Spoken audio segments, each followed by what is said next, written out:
Оршуу is оршуу. To be or not to be. Энэ бол магадгүй английн уран зохиолын хамгийн алдартай ишлэлүүдийн нэг байх. Тэгэхээр энэ ишлэл бол William Shakespeare-ийн Hamlet жүжигээс гаралтай. Өнөөдөр бүгдээрээ Hamlet жүжигтэй танилцъя.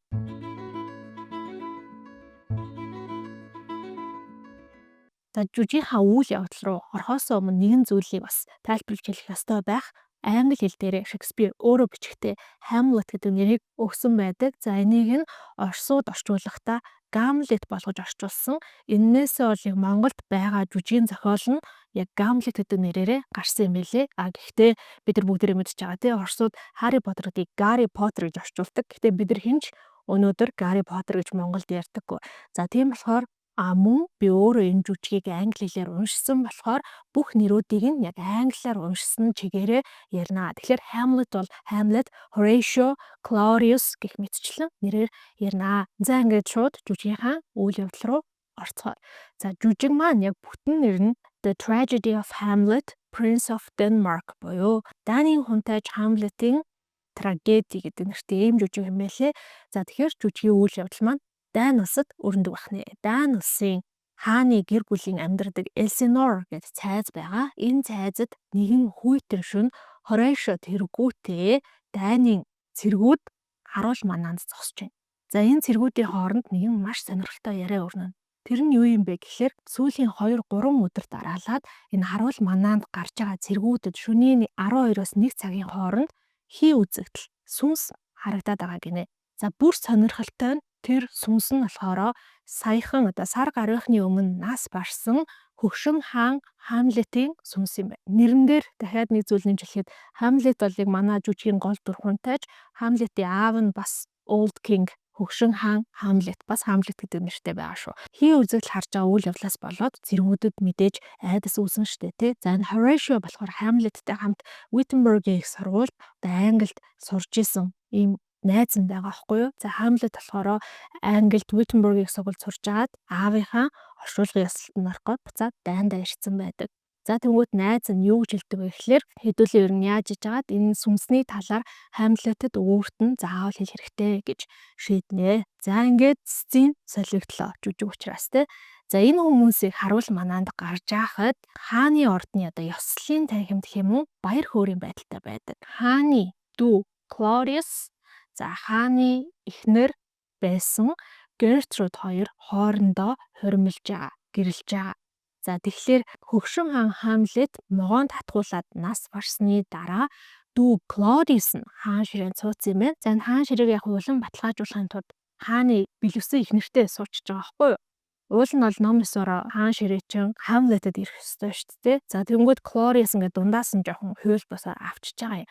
Тийм ч учраас Claudius бол одоо яг хоёр том асуудал нэг гоё баяр хөөр байгаа даа. За эхний том асуудал нь юу юм бэ гэхээр мэдээж энэ хөгшин хаанд өмчөрч зүжсэн тэр бүх төшмөлүүдийг өөрийнхөө таалд оруулах тэр бүх хүмүүст ингээд долгинж байгаа тий. Өөрийгөө хүлээн зөвшөөрөх ёстой. Нөгөө асуудал нь юу юм бэ гэхээр Норвегийн бас залуу хүнтэйж Fortinbras гэдэг байгаа байхгүй юу? Тэр нь болохоор Дайн улстай дайн хийх гээд ер нь бол бэлдэж байгаа юм байна. За энэ дайны үйл явдал нь болохоор жүжиг эхлээс өмнө нэг цаг хугацаанд болцсон.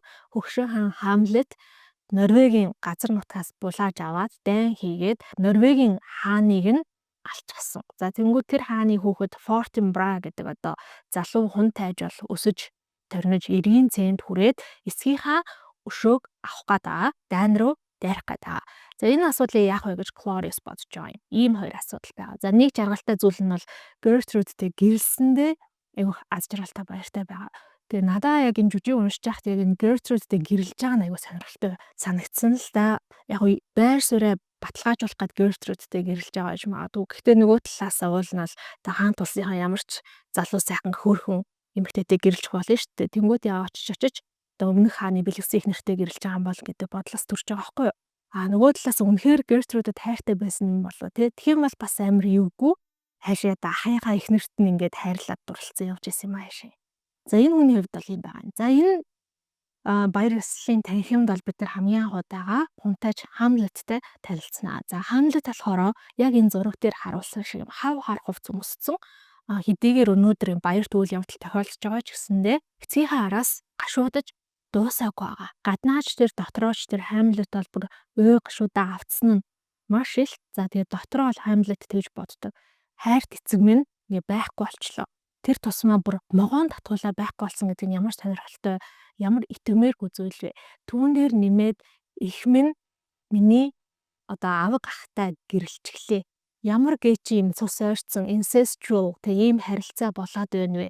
Би энэ бүхнийг төвчж тэсэж чадахгүй. Хайрт аавыгаа сануулсаж ээжийнхээ өмнөөс иччихин.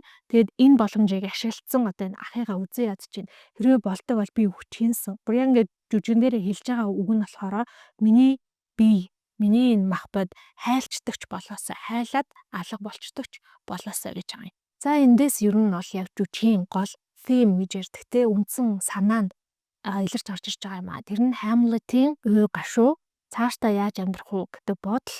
За тэг үхэл хагцал байна гэсэн. За энэ баяр ёслолын үеэр бас нэг үйл явдал болж байгаа. Тэр нь болохоор Laertes гэдэг энэ залуу байхгүй. За энэ нь болохоор Chloris-ийн үнэн шадар туслах түшмэд Polonius гэдэг энэ ахын том пүүн. Laertes болохоор Францад бас их сургууль сурдаг. Тэгээд Hamlet хааныг нас барахад нь оршуулганд нь оролцоор ирсэн. Буцаад Франц руугаа явахыг хүсэж байгаа. Гэхдээ буцаад Франц руугаа явахын тулд ааваасаа болон Claudius хаанаас зөвшөөрөл авах ёстой. За тэгмэд Claudius хаан бол мэдээж нөгөө хүмүүстэй болгож байгаа учраас Laertes-ийг явахыг зөвшөөрнө. За ингээд дахиад сцен солиодоод бид нар Polonius-ийн гэрт очсон байгаа. За Polonius болохоор Ophelia Laertes гэд хоёр хүүхэдтэй байгаа байхгүй юу? За тэгтлийн Ophelia нь болохоор юу юм бэ гэсэн Hamlet-ийн нөгөө хайртай бүсгүй юм байна л да. Хайраа илчилж байгаа бүсгүй. За Hamlet бол энэ бүсгүйтэй байнга ингээл уулзаал хайрын загтал янз бүрийн бэлгэсэлт ингээ өгөөд яваад байдаг. За тэгэнгүүт энэ Ophelia тэрийгэ аавтаа ахтаа хэлсэн чинь энэ хоёр нь болохоор хоёулаа ирчүүд ерөөсөө ганц л зүйлийг хүсдэг.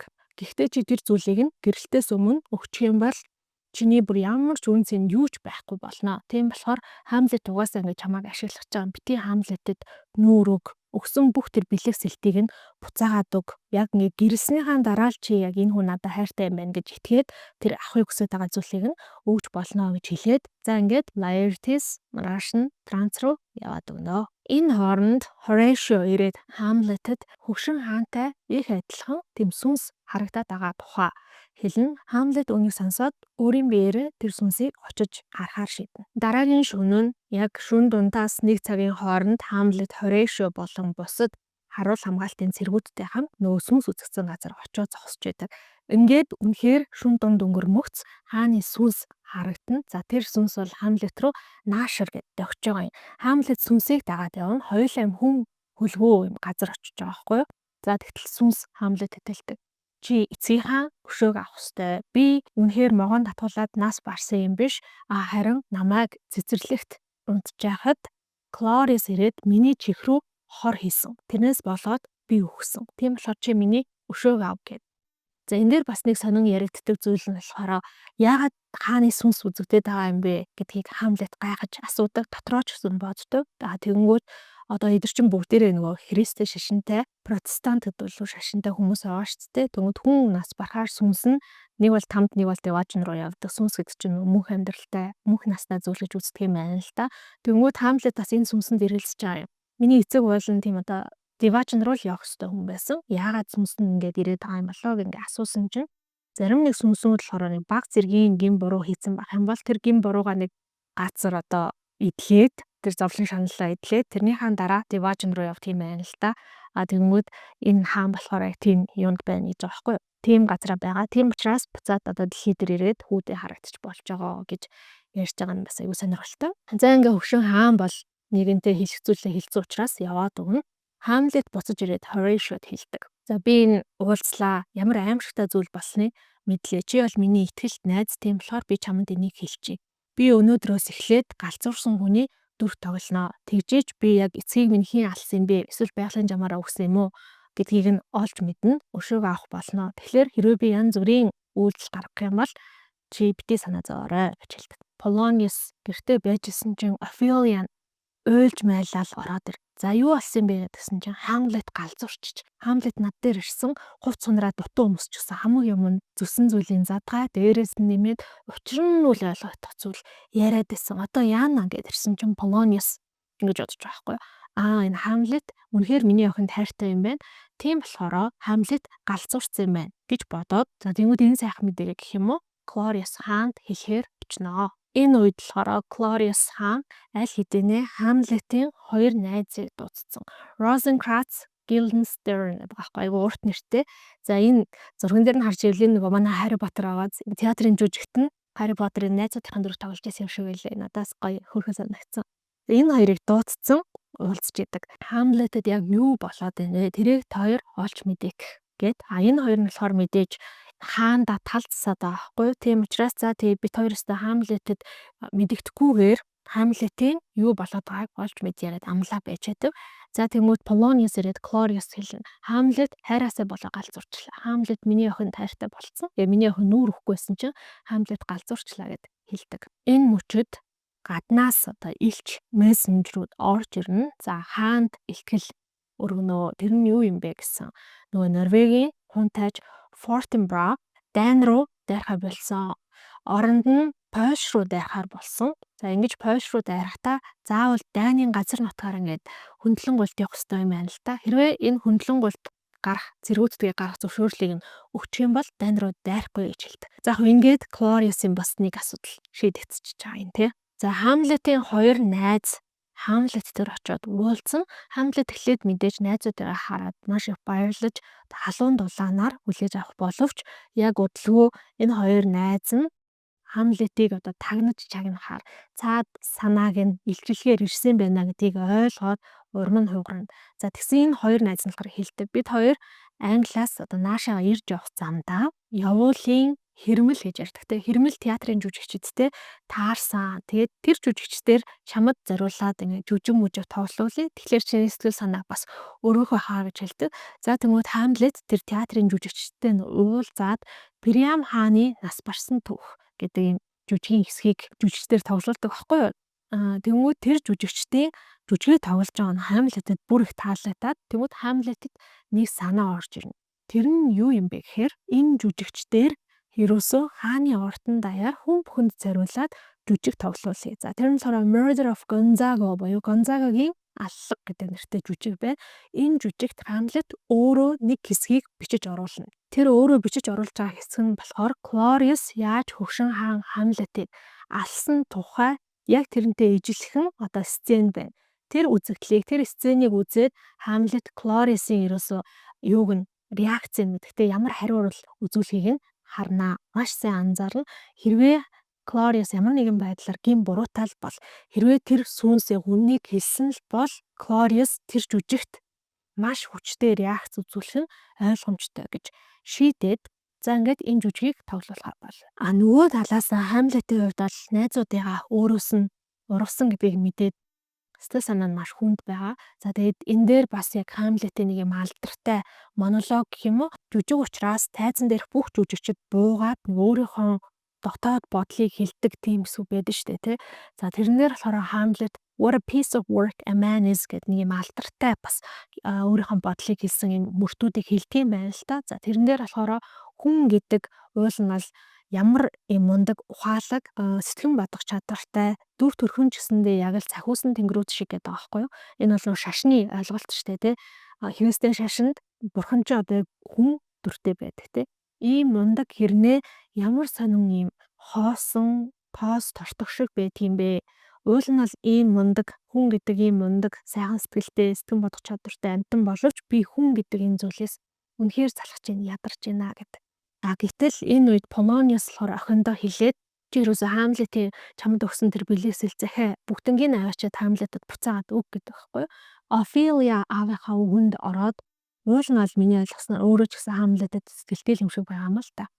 Тэр бүх загтлыг нь Hamlet-д авчирч өгдөг. Тэгсэн Hamlet Ophelia-д бүр амар уурлаад за энэ дээр бас яг алдартай үг юм байлаа. Чи гэлэнмаа бол гэд. Get thee to a nunnery.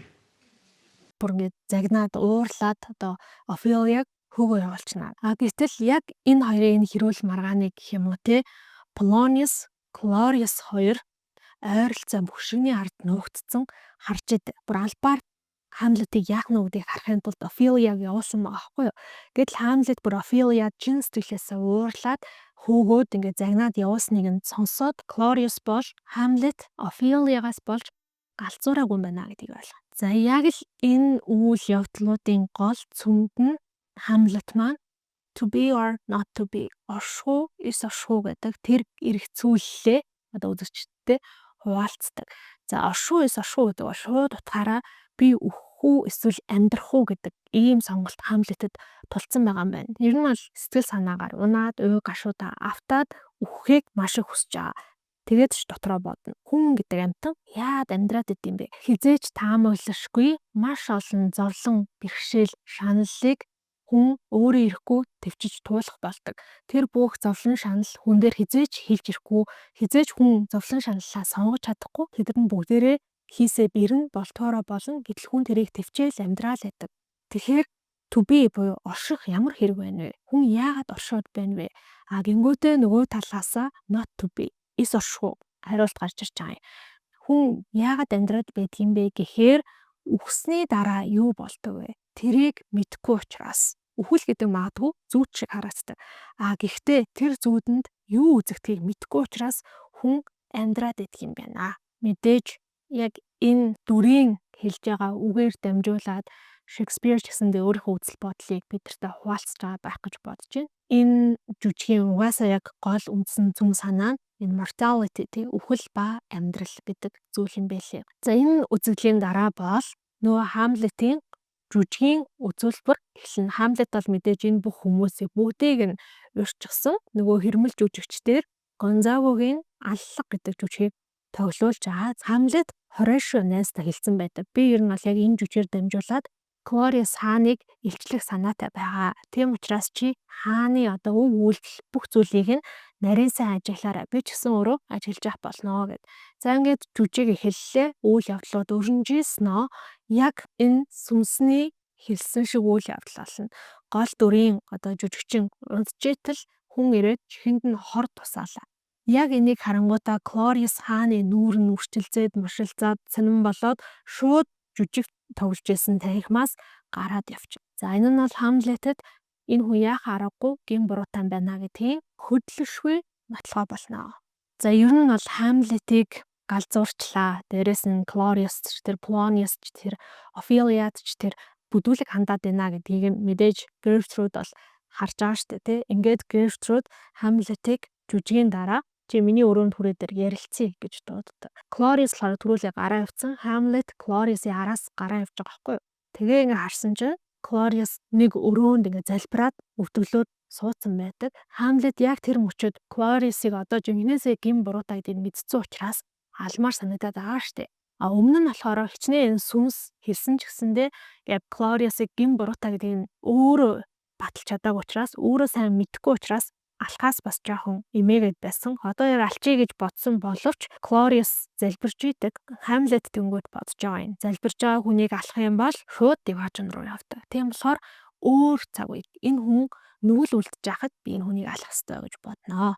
За гэтэл Claudius тэнд яг үнэндээ залбираагүй, залбирхаа суусан боловч дотроос нь залбирал гардаггүй. Харин ч эсэргээрээ би ингээд өөрийнхөө одоо уур ухаанаа энэ бүх зүйлийг хаан ширээ хатантай боллоо. Энэ их эрх мэдэлтэй боллоо.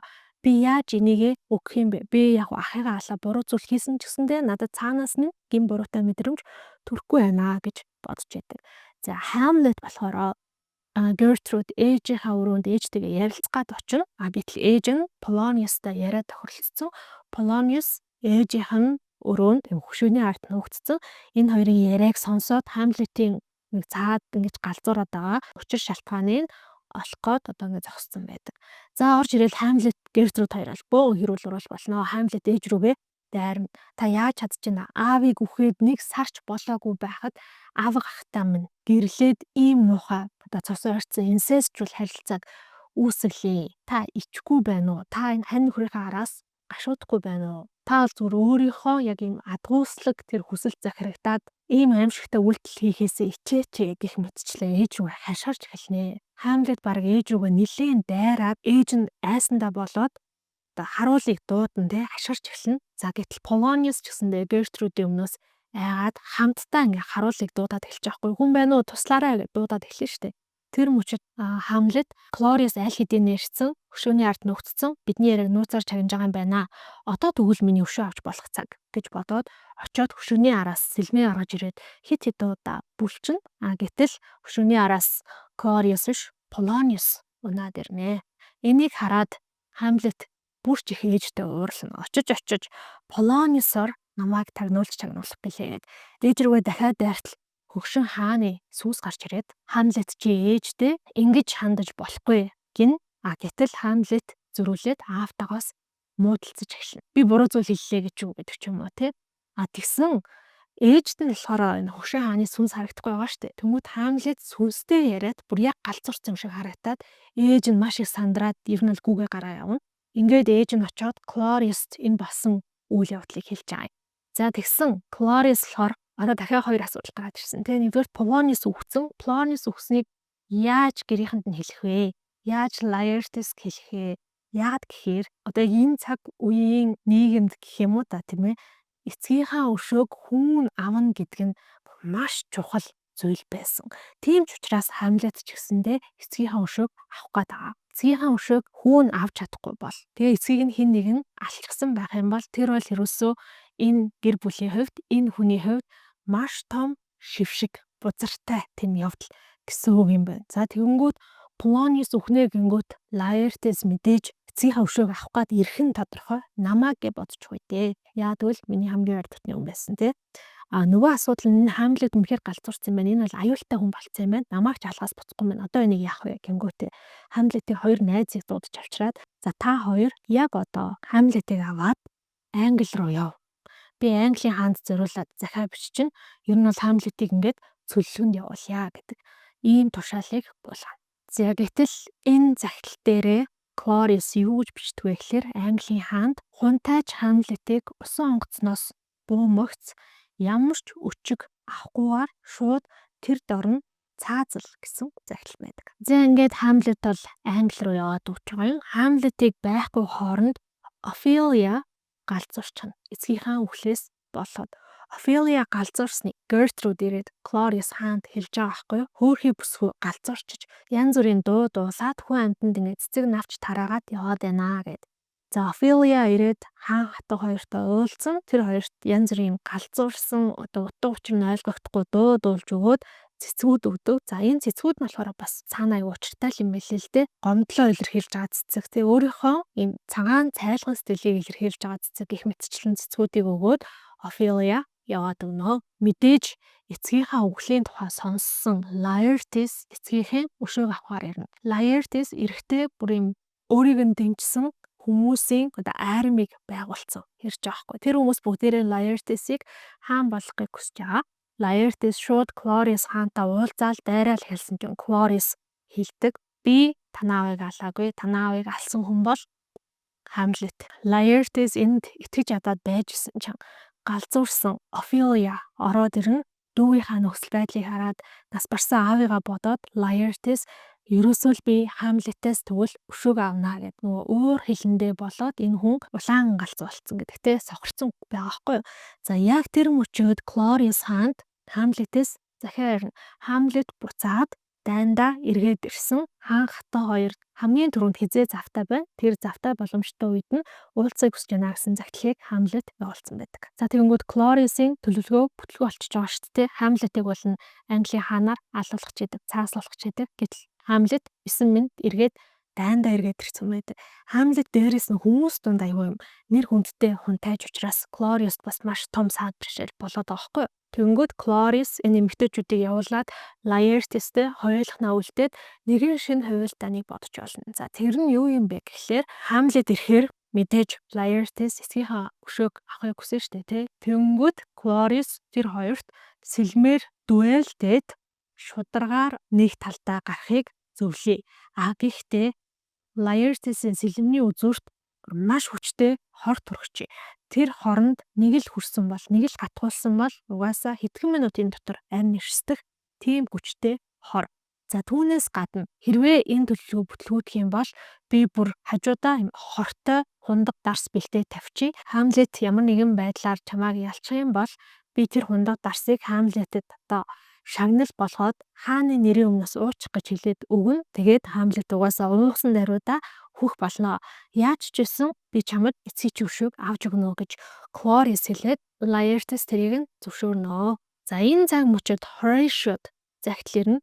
За тэр нь бол Хамлетаас явуулсан загтал. Хамлет яагаад Англид ирээд ирсэн бэ гэхээр тайлбарлсан загтал байдаг. Хамлет Данаас Англи руу явж исэн усан онгоцонд явж исэн юм байна. За тэгээд шүн энэ хоёр найзтай итгэхгүй болсон учраас энэ хоёр найзынхаа ачаа барааг нь задлж үзээд хааны тамхтай загтал байсан. Тэр загтлыг нь задлаад уншсан чинь Хамлетыг Англид төрмөгцөн өчиггүй цаазлах тийм агуулгатай загтал байсан.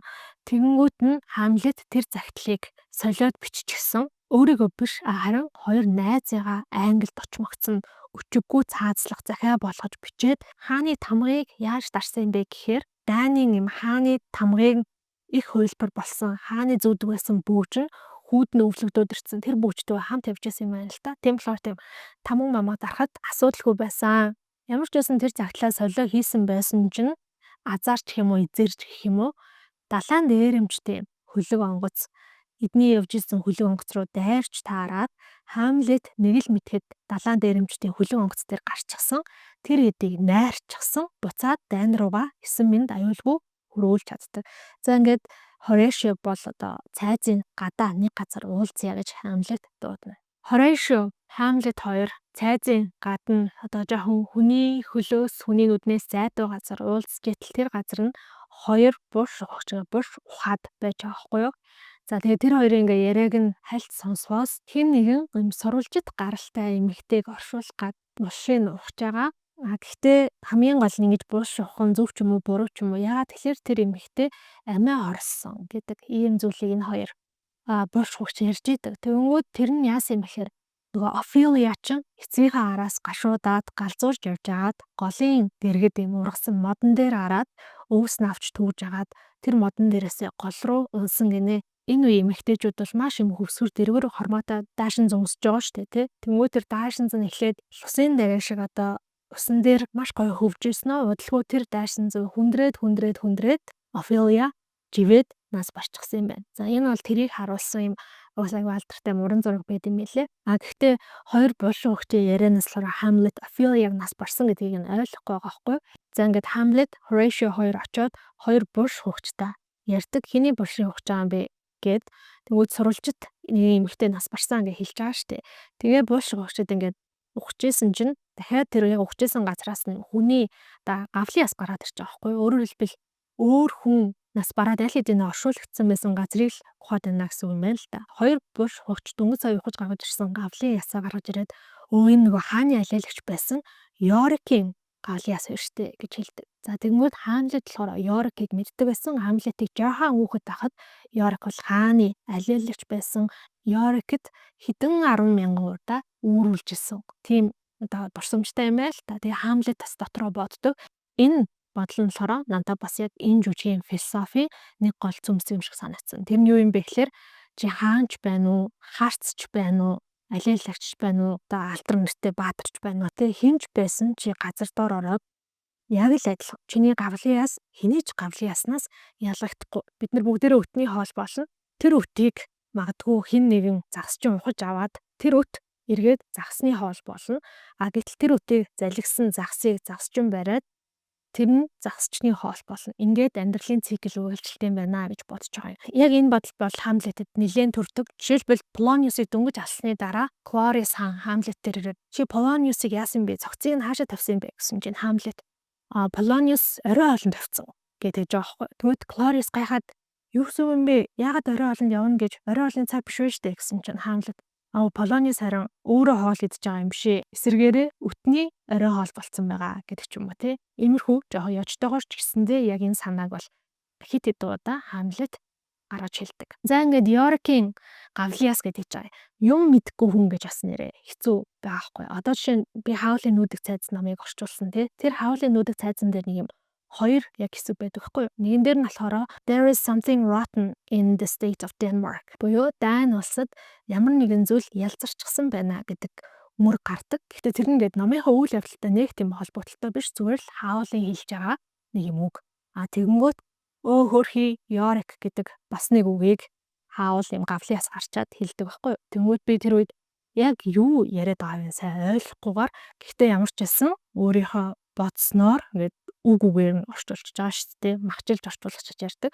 Гэтэл цаад санаа нь л энэ Hamlet гэдэг жүжигийг хаавал мэддэг. Тэгээ тэр жүжигээсээ ишлэл хэлээд байсан байхгүй юу. Иймэрхүү өтний хоол моол хүний амьдралын утга учирыг бодоо байж исэн чинь оршуулгын цуваа ирнэ. Тэр цуваа хаан хотоо хоёр хүртэл явж байдаг. Тэгэнгүүт Hamlet энэ Офелиягийн оршуулга юм байна гэдгийг ойлгоно. Офелиягийн зохицыг нь авчираад дөнгөж саяны усан булшинд хийгээд уйлналаад Христийн сүмийн Христийн шашны санваартан адислаад ингээ оршуулт юм байна л та. Гэтэл тэр санваартан бас адислахгүй. Яа гэвэл энэ эмэгтэй өөр хамиг хорсон тийм хүнд одоо ингэж оршуулах эрх байхгүй гэж бол хэлдэг. За Hamlet болохоор үй гашууд дахиад автагдж байгаа. Бас үнэхээр л Офелияд хайртайсан байхгүй. Офелиягийн булш руу өсөрч ороод Офелияг ингээ тэрврээд оршуулахгүй зогсоод байна. За хажуугаас нь Laertes орж ирээд Hamlet-тэй мэдээж замдалцсан, муудалцсан. Чи миний эцгийг алсан.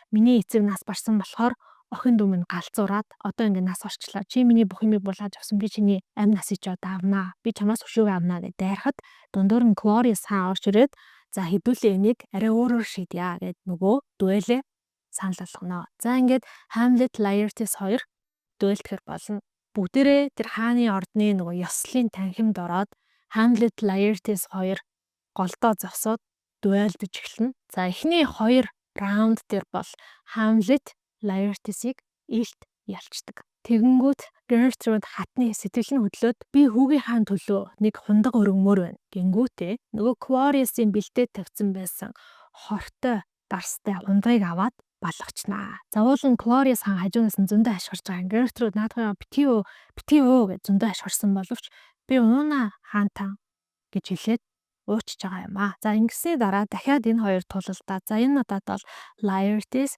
Hamlet-ийг гимтээгээд сэлмийг нь газар руу ачиж байгаа юм. За тэнгууд Laertes-ийн ч гэсэндээ сэлэм газар унаад энэ хоёр сэлмээ буцаж авахдаа солиод авчна.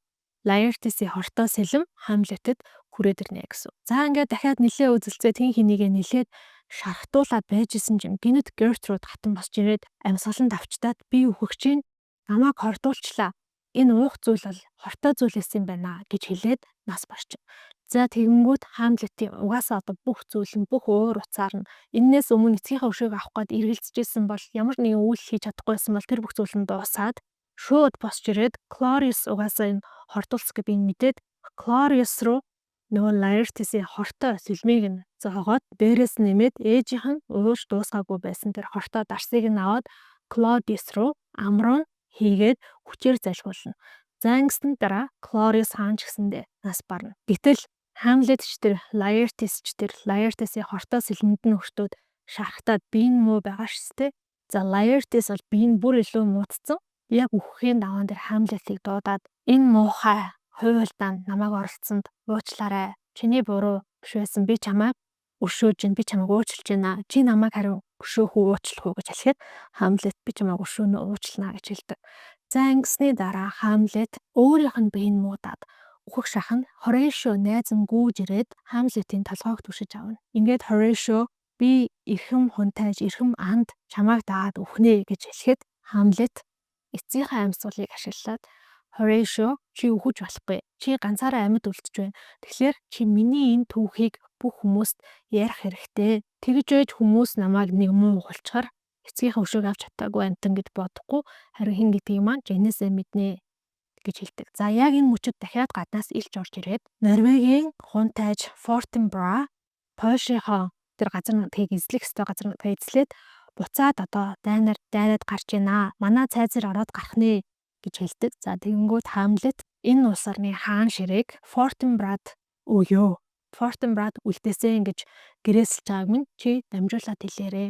Буюу Fortinbras бол энэ улс орны хаан ширээг өргөмжилж, залгамжилж чадах тийм зүрх зоригтой ухаалаг хүн гэдгийг нь ойлгосон, хүлээн зөвшөөрсөн байгаа юм. За ингээд Hamlet амьсгал хураана. Ингэсний дараа мэдээж Horatio уйлж хайлаад эрхэм зөөлөн сэтгэлтэй, ёс суртахуунтай, хүнлэг хүн чанартай хунтайч мэн гэ уйлж хайлаа байж исэн чинь Норвегийн хунтайч Fortinbras орж ирээд маш сонирхолтой дүр зураг тэрмийг хүлээж байгаа шүү дээ.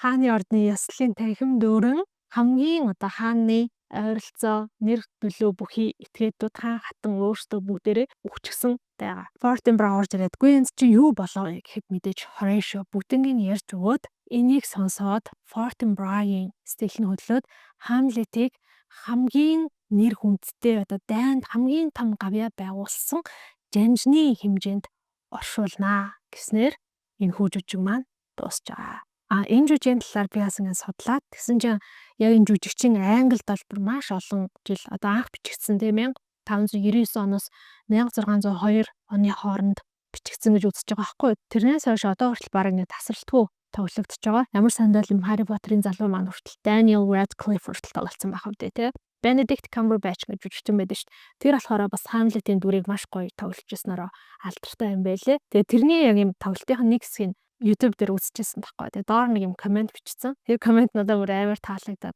Hamlet гэдэг жүжигийн хамгийн best хувилбарыг дундад 100-ны үеийг харуулсан. Тийм үзэсгэлэн яармаг дээр очиж харсан гинэ. Тэр яармаг дээр Shakespeare-ийн бүх жүжигийг 10 минут дотор тоглоно гэдэг нэг тийм хөтөлбөр байсан юм аа л да. Жаахан хөвгөлтэй гэсэн үг шүү дээ. Тэгээд нөгөө хүн чинь очиж ингэ үзчихсэн чинь бараг 30 секунд үлдсэн. Тэгээ одоо Hamlet хамгийн алдартай, хамгийн урт, хамгийн нарийн үйл явдалтай жүжигийг нь тоглоогүй. Яаж тоглох юм болоо гэж бодоод хараа байжсэн чинь тайзан дээр баахан жүжигчд гарч ирснээр бүгд үхээд тэгээд жүжиг дууссан гэд. Тэр нь шууд өөрт нь яг хамгийн гоё тэмцэж хөвөлбөр байсан гэж ярьж байгаа байхгүй. Тэгээд надаас тэрнтэй нь яг харахгүй санал нийлбэр санагдсан. Тэгэхээр яг энэ зурган дээр байгаа хүмүүсээс бол Horatio-с бусд нь бүгдээрээ өгчөж байгаа шүү дээ. Тэгээд надад энэ жүжиг болохоор яг хүн болгон хүртэх ёстой зүйлийг хүртэж байгаа юм байна гэдэг энэ мэдрэмж төрүүлсэн байхгүй. За жишээлбэл Clarius бол мэдээж төрсөн ахыгаа алсан, хаан ширээ булааж авсан өфөг ялтай. Gertrude гэтэл өмнөх хааны бэлэвсэн хатан юм байж иж өмнөх хааныхаа араас хангалттай гашуудаагүй хэрнээ шууд шинэ хаантай суугаад юу ч болоогүй юм шиг нэг оронд ороод одоо 90 болцоод явцсан тий. Polonius бол угаасаа та бүхэн анзаарсан байх бүр маш их зэлжин зайлт жоохон буруу замын гэх юм уу ингээл ямар сандал хөшөөний ард тур ороод хүмүүсийн яриаг нууцаар сонсоол. За тэр бүхэл өөрийнхөө зарцтай мөнгө өгөөд Франц яваад миний хүү Laertes-ийг тагнаа чагнаа дээр цаа чи яаж ийн гэж ямар анхны газраар явж ийн ямар мөрөдөө тоглоомд донцсон гэж ин чи бүгднийг судлаад ирээ. Олоо мэдээд иргээд мөнгө өгчээсэн хүн. Тэгэхээр бас хүртэх ёстойгоо хүртсэн юм шиг надад санагдсан. За Hamlet-ийн хоёр найз бол найздаа үнэнч биш. Хаанаас шиг шагнал хүртэн гэдэг тэр зүйлээс болоод найзынхаа эсрэг одоо тагнуул хийгээд ингээ явчихсан тий. За Ophelia-гийн хүртэх ёстой зүйл гин буруу нь юу байсан бэ гэхээр миний хувьд хайрандаа үнэнч байгаагүй аавынхаа үгэнд ахынхаа үгэнд ороод хэдийгээр Hamlet-д хайртайч гэсэндээ одоо бэлэг мэлхийг нь энэ хоёр үгэнд ороод буцааж өгч бүтэх ч юм уу тий ингээд үнэнч байж чадахгүй байгаа байхгүй. Гэхдээ яг энэ нас барсан дөрүүдээс хамгийн гин бурууг нь Ophelia бас байсан байж магадгүй. Тухайн үед эмэгтэй хүн ч бас хэцүү шүү дээ тий. Жишээлбэл эмэгтэй хүний үнц нь юундаа байдгийм бэ гэхлээр сайн хүнтэй гэрлээд гэр бүлийнхаа тэр өмч хөрөнгийг удам содрыг улам их болгох хүчтэй чадвартай мундаг болгох. Тэгэнгүүт онгон биетэй биш бол эмэгтэй хүн зүгээр л ямар ч үнцэнгүй болчдөг. Тийм хэцүү цаг үед амьдарч ирсэн дүр болохоор өөр ингэсэн тийм сонголт шийдвэр маш бага байсан байх гэж бодож байна. Hamlet бол мэдээж бас гин буруу байх та. Гэхдээ нөгөө талаасаа Hamlet-ийн хамгийн том нүгэл одоо яагаад хүртэх ёстойгоо хүртсэн бэ гэхлээр inaction гэж ярьдаг. Ерөөсөө үйлдэлгүй, идэвхгүй байдал нь Hamlet-ийг үхэл төрсөн юм байна. Энэ хүн дөнгөж хэлээл энэ хүнийг алаад өшөөг авч болох байсан. Дундуур нь Clarius-ыг алах хэд хэдэн боломж гарахад Hamlet ерөөсөө ингээд эргэлзээд огтхонч одоо үйлдэл хийгээгүй. Тэр үйлдэл хийхгүй байх нь буруу зүйл байж болно гэдгийг Hamlet-аар харуулсан санагдсан. Нөгөө талаасаа яг одоо нөгөө Shakespeare-ийн үеийн сэргэн мандалтын үе гэж явдаг штэ тий. Тэнгүүд сэргэн мандалтын үед болохоор илүү одоо энэ зохиолчд, эрдэмтэд, сурвалжтнууд дунд humanism гэдэг юм ойлголт аявах газар авч ирсэн юм байна л да. Тэрнээс өмнө бол хүн төрөлхтөн яг юм сүм хийд шашнаас өгсөн бүх зүйл яг л тэр ихтгэл үнэмшлэр ханддаг тий. Эцэг нь алуулсан бол хүн өшөө авах ёстой гэдэг юм зүйлүүдийг шууд л ингээ итгэвчдэг. Догма гэж ярьдаг штэ. Ямар нэгэн эргэлзэх зүйлүүгээр итгэх ёстой. Гэхдээ баталгаагүй зүйлс. За тийм зүйл итгэдэг байхад одоо энэ humanism буюу Shakespeare-ийн болохоор хүн гэдэг чинь өөрийн гэсэн ухаан санаатай ямар нэгэн зүйлийн утга учирыг нь эргэлхийлээд хайгаад олох юм чадвартай. Тийм болохоор хүн заавал тэр сүм хийдээс өгж байгаа тэр догма гэдэг байгаа хөдлөшгүй үнэн гэдэг байгаа зүйлсэд итгэхгүйгээр өөрсдийнхөө оюун ухааныг ашиглаад сайн муугаа ялгааг сайн сайхан амьдрч болно гэж үздэг хүмүүс байсан байгаа юм. Laertes ч юм уу те эсвэл нөгөө Норвегийн хунтайж Fortinbras ч юм уу шууд зоригтойгоор эцгийн хавшиг авнаа гэж ингээ явж байгаа бол Hamlet болохоор илүү тэр нөгөө humanist байгаа байхгүй юу? Дотроо бодвол яг энэ нь зөв юм уу? Энэ нь буруу юм уу? Яагаад амьдрах ёстой юм бэ? Яагаад өөхөх ёстой юм бэ? Clarius-ыг жишээлбэл би ийм үед нь алж болно, ийм үед нь алж болохгүй гэдэг ч юм уу. Гэх мэтчлэн бас тийм нэг талыг харуулсан юм шиг санагддаг. Hamlet бол бас нэг зүйлээрээ маш их алдартай. Тэр нь Lion King Аратны хаан арслан гэдэг Симбатай кино гэдэг шүү дээ. Тэр киног бол Hamlet-ээс санааж хийсэн дээлээ. Мэдээж Hamlet бол манай Симба, Clarius болохоор Сорфт гэдэг лөө те. Хөгшин хаан Hamlet бол Mufasa, Nala бол Ophelia гэх мэтчлэн. За тэгээ Horatio-гийн дүрийг Timon Pumbaa гэд хоёр хуваацсан ч юм уу. Ингээд санааж хийсэн гэдэг юм байлээ. Ер нь яг ингээ ухаалах юм бол энэ жүжиг маш нарийн ингээд ойлгох зөндөө олон контекстууд байгаа хгүй юу. Жишээлбэл тухайн үеийн түүхэн цаг үе. Нэгдүгээр Элизабет хатны Английн хаан ширээнд суусан цаг үе. За тэр бол нэлээд амар тайван хөгжил цэцэглэлтэй цаг үе байсан. Гэхдээ нэгдүгээр Элизабет хатан бол өөрөө хүнтэй суугаагүй. Тийм болохоор хаан ширээг нь залгамжлах хүн байхгүй гэдгийг бол магадгүй энэ жүжигийн бүх хаан ширээг залгамжлах хэрэгтэй хүмүүс нас барснаар бас үзүүлсэн байх. Шашин бол тухайн үед бас маш том сэдэв байсан. Христийн шашны хувьд Библийг мэддэг хүний хувьд ойлгохоор утга учиртай хэлж байгаа үг хийж байгаа үйлдэл энэ төр зөндөө байгаа хгүй. За жишээлбэл энэ Clarius хаан, Хөгшин хаан Hamlet-ыг цэцэрлэгт унтчихад нь чихэнд нь хор цуцаагаа далцсан гэж байгаа шүү дээ. Гэтэл энийг болохоор одоо тэгж жишиж болох юм байна л да. Библиэлд Адам, Ева хоёр Деважигийн цэцэрлэгт байжгаад хортой могоо үгэнд орсон гэдэг ч юм уу. Тэг гих мэтчлийн жишиж дүүсүүлж болох зүйлүүд бас зөндөө байд юм байл. Ер нь бол яг юм барууны уран зохиолыг яг сайн ойлгоё гэвэл Библийг бас заавал унших хэрэгтэй юм шиг санагдсан. За тэгээ өнөөдрийн хувьд бол бид нар агуу алдарт Шекспирийн Hamlet-ыг ярьлаа. Энэ жүжигийг уншиж байхад үнэхээр ингээд Монголд гоён жүжиг тоглоосоо гэж маш их хүслээ. Тэгээ та бүхний хувьд энэ жүжигийг юу гэж дүгнэж байна? Миний хэлсэн шиг гүн болгон хүртэх ёстой зүйлийг хүртээд дууссан гэж бодож гин үү? Та бүхэн ч гэсэндээ өөрсдийнхөө орж ирсэн үзэл бодлыг санааг өөрсдийнхөө өнцгөөс бодогдсон бодлоо сэтгэл хэсгээр хуваалцаарай гэж хүсмээр байна. Ингээд бодохгүй дараагийн шинэ номороо олзцаая. Баярлалаа.